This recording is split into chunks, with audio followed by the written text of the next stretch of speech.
जिलाधिकारी महोदय झांसी से आज मुलाकात करने के लिए आया है। जैसा कि अभी जानते हैं आप कि आज़ादी के 75 साल बीत जाने के बाद हम चांद पर तो पहुंच गए हैं, लेकिन जाति का जहर आज भी समाज में फैला हुआ है।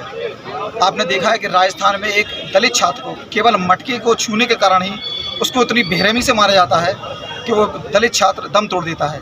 इसके बाद ये घटना रुकने का नाम नहीं ले रही है। आपने देखा होगा कि श्रावस्ती का भी एक मामला सामने आया है। एक दलित छात्र केवल एक माह की, उसका परिवार एक माह की 250 रुपये फीस ना देने के कारण उस दलित छात्र को इतना बेरहमी से मारा गया कि उसने भी दम तोड़ दिया। आज जिलाधिकारी महोदय को हम महामहिम राष्ट्रपति महामहिम के द्वारा उनको हम ज्ञापन देने आए हैं। जिलाधिकारी महोदय उनको ज्ञापन पहुँचाए। हमारी मांग है कि इस देश के अंदर ये दलित मानसिकता की जो ऊंची नीची सोच के कारण ये सरकारें चल रही हैं। आप ये देखिए कि दलित के नाम पर तो वोट ले लेते हैं, लेकिन दलित समाज का संरक्षण कहाँ ये सरकारें दे रही हैं। आज हम लोग मांग करते हैं कि समाज में इस तरह की जो घटनाएं हो रही हैं वो घटना ना हो। अगर इस तरह की घटना नहीं रुकी तो दलित समाज जो है पूरा आक्रोशित है, वो सड़क पर उतरेगा और आंदोलन करेगा।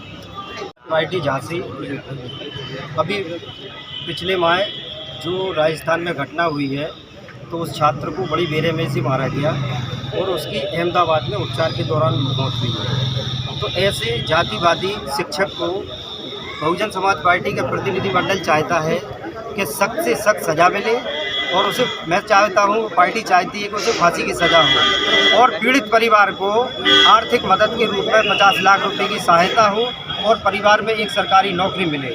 क्योंकि राजस्थान में जातिवादी इतना हावी है, जातिवादी जहर, कि पिछले आप लोगों ने देखा होगा कि मूंछ रखने पर एक जितेंद्र मेघवाल की हत्या कर दी जाती है।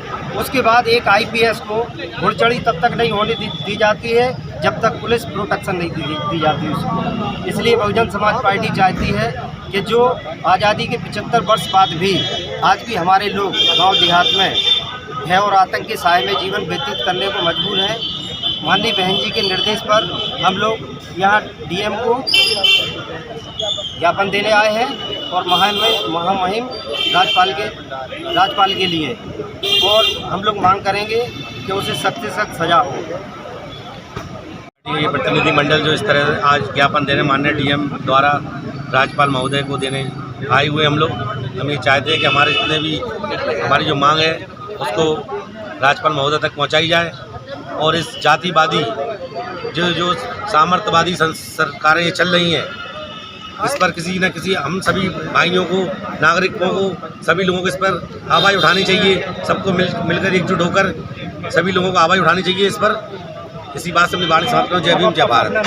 नहीं है, पूरे देश में जातिवादी मानसिकता जो सदियों से चली आ रही है, ये कब समाप्त होगी, कब हम मानव बनेंगे।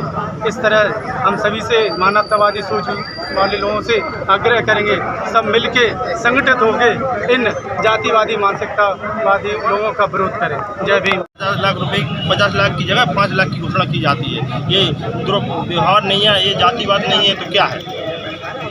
मैं चाहता हूँ कि शासन से कि बहुजन समाज पार्टी का जो प्रतिनिधिमंडल आया है उसकी बात को राष्ट्रपति तक